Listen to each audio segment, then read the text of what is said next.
Contohnya apa?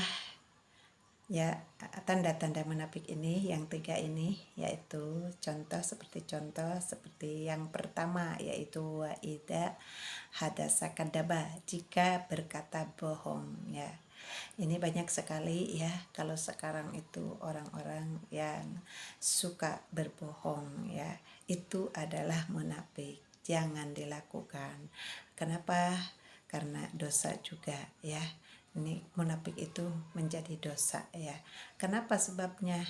Nih kan kadang-kadang orang itu demi popularitas, demi nama diri, demi apapun itu suka berbohong kadang. Merasa bahwa tidak ada yang tahu, tidak ada yang melihat gitu. Itu maka dia juga berbohong.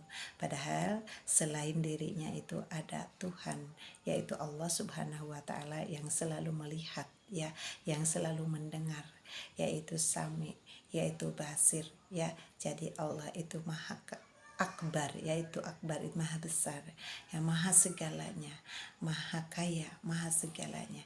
Jadi tidak bisa untuk bersembunyi ya dari Allah Subhanahu wa taala.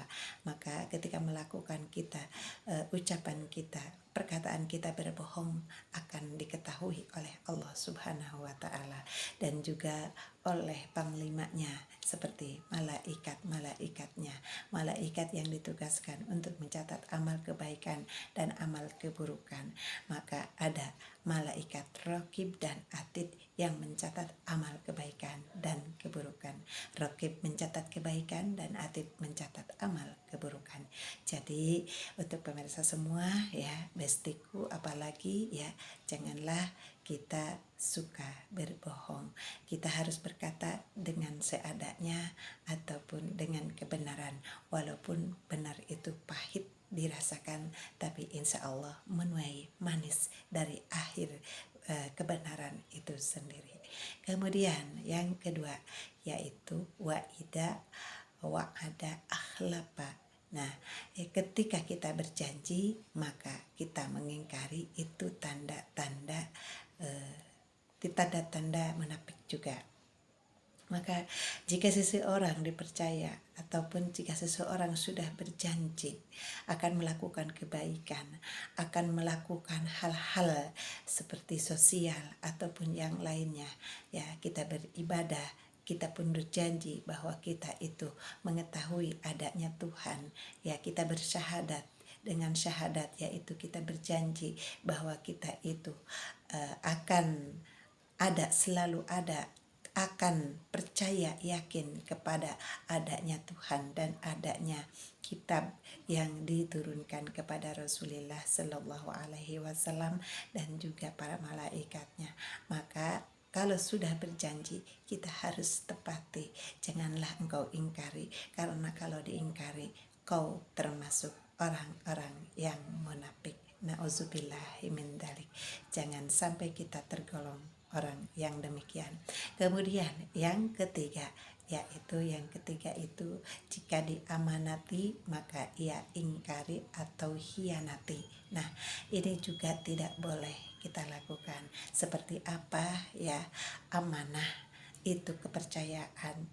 Contoh, kita memikul jabatan, kita itu bukan berarti berkuasa untuk menjabat sebagai pejabat, tidak, tapi kita itu pelayan ya, mengayomi masyarakat, mengayomi umat dimanapun yang menjabatnya, atau mau di keagamaan, di kepemerintahan, atau dimanapun aja, atau dimana saja, seperti di dalam keluarga, kepala keluarga itu juga sama, memikul kewajiban atau tanggung jawab untuk keluarganya, dan pejabat memikul kewajiban untuk masyarakatnya, dan juga yang bergerak di bidang keagamaan itu pun memikul kewajiban dari umatnya.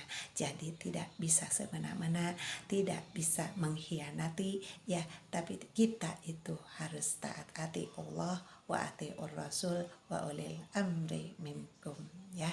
Nah, taat kepada Allah, taat kepada Rasul, dan kepada pemerintahan gitu ya.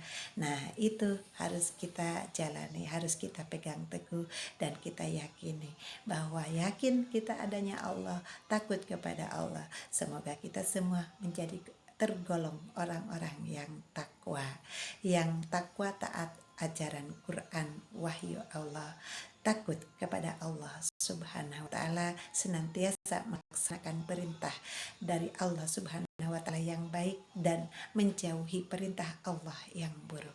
Terima kasih, semoga bermanfaat. Boleh di-share kembali kepada teman sahabat pun di mana Anda berada semuanya. Terima kasih. Salam dari Subang. Assalamualaikum warahmatullahi wabarakatuh.